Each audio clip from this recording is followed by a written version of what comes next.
Finance with Jody Vance, of course, the series that is opening up market investment to everybody. This isn't just about the expensive suit and the pocket square. Nothing wrong with an expensive suit and a pocket square. However, they are not required in order to get in on good investments, solid investments on the ground floor where your money will make money. And we introduce you to companies that are on that sort of trajectory. And luckily we get access to the VIPs, to the founders, to the directors, to the CEOs of companies that are on the brink of big things. And we certainly have one. And today's guest, Andrew Bowering, is the founder and director of American Lithium. I'm glad to have you with us, Andrew. Thanks for doing this. Thanks very much for having me, Jody. It's a pleasure. So obviously people are like, lithium, batteries, electric vehicles, green energy, charging and recharging our world in a new way. It has changed the way mining has worked in a big way for a lot of people. At least those are the headlines we're seeing. But these were headlines for you far sooner, earlier, I guess, in the trajectory of lithium. Can you tell us your story? Yeah, I've been in the mining business for 30 years, traditionally in gold and silver exploration and development, and ultimately mine construction. I've got a personal friend that's early 60s like me, and he did his PhD in lithium chemistry. He told me 8 years ago to start looking into the space. And 2015, I started my first lithium company, Millennial Lithium. We went to Argentina, to the brines of South America, where half the world's lithium's contained, and took a company through feasibility. It's in pilot plant now, and I would suggest heading into production. And then that led me to thinking about domestic supplies in North America. And so I started a company called American Lithium right in Nevada. And I'll get to the reasons behind that. But, suffice to say that North America only produces 2% of its own lithium. And I don't think that they want to be reliant on international production, much like they ended up becoming on foreign oil. So they're lithium's on the strategic metal list in the US, and it's a good place to look. And so the important part is that American Lithium. Now I understand the company name, and I should note that the stock symbol is LI. Yes. Very simple for people to remember. And in the US, LIACF. We trade just as much in the US, and a lot of US shareholders. But I just wanted to say, if you believe in the greening of the planet, and I do, I think we're going to give up our fascination and our reliance on cheap hydrocarbons because we are having some effect on what's happening around the globe for sure. So I believe when GM says by 2035, they're going to replace all their internal combustion engine cars and trucks with battery power. I believe it. Yeah, me too. So on that note, I want to tell your readers one thing that's important, or your followers. Lithium is number 3 on the periodic table. There's only 2 elements that are lighter than it. One is helium, which is an inert gas. The other one is hydrogen, which has a very low energy density. When it comes to storage batteries, lighter is better, right, especially if it's got to be mobile, like in transportation. So when you think planes, buses, trucks, cars, boats, you've got to have light batteries that have a lot of power to be able to drive them across the city all day, to be able to drive them across the country, to be able to get them in the air. There is no replacement for lithium in my lifetime. There just isn't. And so that's why we're looking for it. And there's a reason why we're in Nevada. And tell us that story. Why Nevada? Well, so Nevada sits on top of an old geographic time or geologic time craton of supervolcanoes that populated the rock packages and the sediments of Nevada with minerals, lots of them. And if people think back, the older people like me will remember that in 1971, gold was decoupled from the US dollar during a period called Bretton Woods, or an agreement called Bretton Woods. Gold ran from $35 an ounce in 1971 to $800 in 1980. And during that time, you had the advent of American Barrick, Franco-Nevada, Placer Dome, all these big mines that came into Newmont to produce 7% of the world's gold in these big low-grade deposits in Nevada. because of its wealth. There's not a lot of people there. It's the perfect spot to mine. The same volcanoes that created those gold sediment deposits created some big lithium deposits. Lithium's all over the planet, but it's not economically harvestable in a lot of places. Right. And when you talk about the environmental impact, I mean, some people will be like, well, we're talking about saving the environment on one hand, and then we're talking about mining on the other hand. And I think that's what I'm hearing from you on the accessible nature of Nevada and how you can, get to the lithium that you want to hope to extract without completely devastating the habitat around your mining facility. That's right. And so the mines can be messy things, but they need to be. We need to change that, and it is changing, and they need to be built with socio impact and with ecological impact and consideration. The nice thing about Nevada is that the sedimentary lithium deposits sit at surface. So say on a project like ours at TLC, it's from 0 to 50 meters. Wow. Yeah, and so you don't have to dig a hole. In mining, that's about this much. Exactly. So you cut it out. You process out the metals you want, and you put the inert rock back in. Cut and cover. Cut and cover. I just learned something. Okay, let's reiterate here. Andrew Bowering is the director and founder of American Lithium. You can find the stock symbol LI, or what did you say in the US? It's LI? ACF. ACF. Sorry, I should write that down. LIACF. Fascinating as well is your mine in Nevada is how far away from the Tesla factory? 390 kilometers. Oh man. Yeah. Talk about your license to make it happen.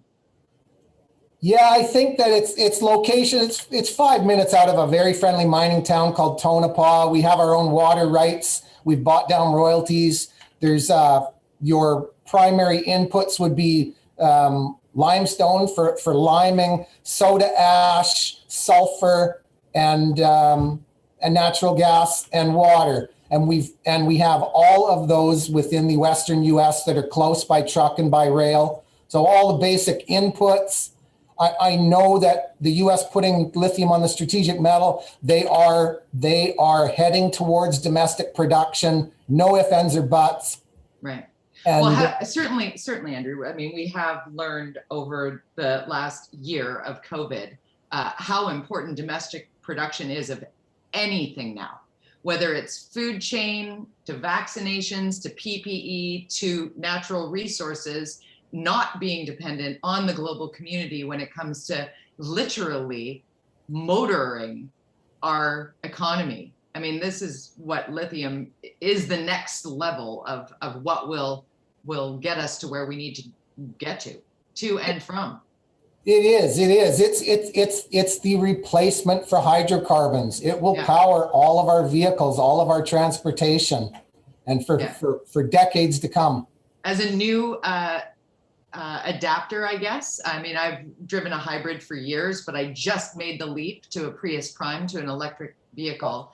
Wonderful. And it is astounding how the technology has changed. I mean, there was a time where electric vehicles were like, yeah, okay. And then, the Elon Musks of the world, the Teslas, we've seen it, the power, and then people are like, well, I can't afford that. But as you referenced off the top of this interview, when the major North American car makers are talking about going all electric, all in the next decade and a bit, that is a statement to the level of technology, the power, the affordability, the adaptability, how it will not be that every 50 kilometers you need to charge for 5 hours. I mean, that's where we're headed. Absolutely. When you think about the North American automobile industry has been building itself for 100 years around internal combustion engines. It's not just the car manufacturers. There's a whole industry of parts and all the supply chains based all around that.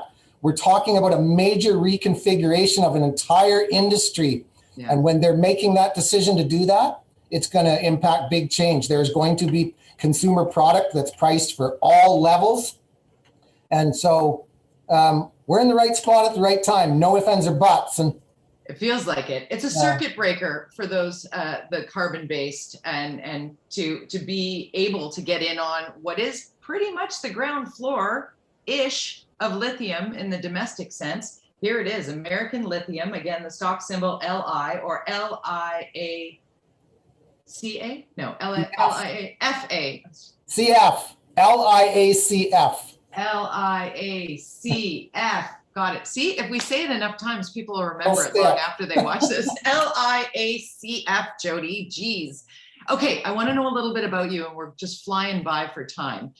When it comes to the team behind the scenes for American Lithium, give us an idea of the setup. So first of all, I just need to say one thing. Last week we announced a major acquisition. We have bought another lithium company. It's called Plateau Energy. It also trades on the exchange. PLU is its symbol. But we've made a all-stock bid for that company to get a hold of its assets in Peru. They have a big lithium deposit in Peru, and they have a big uranium deposit in Peru. And the third most important part of them is that they have a major technical and engineering team that we wanted to mix with our group at American Lithium. And so now we're diversifying 2 ready for market assets in lithium, 1 in uranium, and a major engineering team, all to come together under one roof and build a multifaceted lithium producer. Well, that's an important piece of the team puzzle for sure, because that diversification means your eggs are spread out in many baskets moving forward, adding to what would be the value of the company as it grows. Yes. So tell me more about the team behind the scenes. So with that, there's a bit of a change in the team. I'm bringing on so my partner, Mike Kobler, and Mike's known for starting a company called Osum Oil Sands, which, I don't know, went to $1 billion market cap, and actually there's a takeover bid on it right now. I just saw on my screen, but Mike and I started American Lithium a few years ago. Mike's going to become our country manager. I'm bringing in an old friend that ran as CEO for another company of mine. His name's Simon Clark. That's okay. You'll just buy his next beer. He'll be fine. He'll be like, I can't believe you got my name wrong, Andrew. It's like, I was just nervous. I quit drinking beer. Simon Clark was my CEO at M2 Cobalt, which we sold to Jervois, a big Australian mining firm. He's coming in as CEO. I will move to chairman. We're bringing in Lawrence Stefan, who is the interim CEO at Plateau, to be the new president and COO, and a whole engineering team beneath him, several other consultants that have been in the lithium game for years. And so there'll be a big push to go to production in the next 2 or 3 years. So it sounds like a, pardon the pun, rock star team. That's very good. You can use that.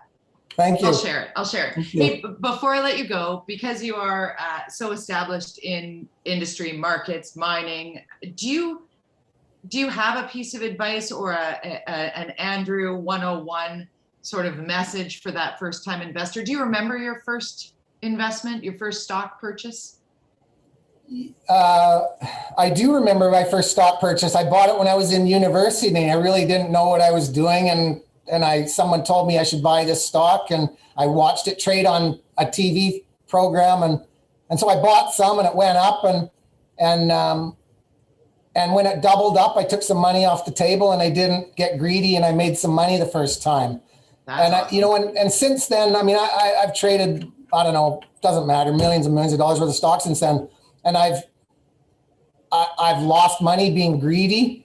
And I've lost money being impatient on trades. And over the years, I've just learned that to have some patience with the market, to invest with the trend, and to don't get emotional about it and don't get greedy about it. And I think there's an opportunity. I'm going to compare the lithium trade right now to what happened to Amazon in the whole waves of the internet. Amazon came out in the late 90s. It ran from whatever it was, $10 a share to $135 a share or thereabouts, March 2000. Then the internet bubble collapsed. Amazon fell all the way to $5 a share by the end of 2021. Well, now it trades about $3,400 a share or thereabouts. And the second wave of Amazon really did well for shareholders. I'm going to suggest that we're in a second wave of the lithium stocks now. We were in one from 2016 until February 2018. Then we had 3 years of drought in them. And now you're getting that second wave. And this is the time when the bankers now realize that there's enough of a future for the lithium ion battery that they're not afraid to fund the big developments that are $500 million to $1 billion to build, so that companies like Tesla, General Motors, Volvo, and them all can get enough raw materials to make the batteries to power the cars. Yeah. Now's the time. Now you're going to have it happen. And the market is anticipating a shortage of lithium between 2023 and 2024. And so supply and demand. Investors don't have to chase runaway stocks, but look for good entry points, look for good companies with really good management and good assets. And I think that there's a big future in the next 5 years here. Andrew Bowering, director and founder of American Lithium. How do people find out more about American Lithium or reach out if they're interested in becoming an investor? You can go to our website, americanlithium.com. Please come find us there, or I guess that's the best way. Yeah. Why not? LIACF. Yeah, or in Canada, LI. Yes, I can remember that one, and I'm in Canada, LI. Yeah. American Lithium is the name of the company. And Andrew, please come back and give us regular updates. It's a pleasure to have you. Pleasure to have you. Thanks very much, Jody. Thank you. Thanks. Bye.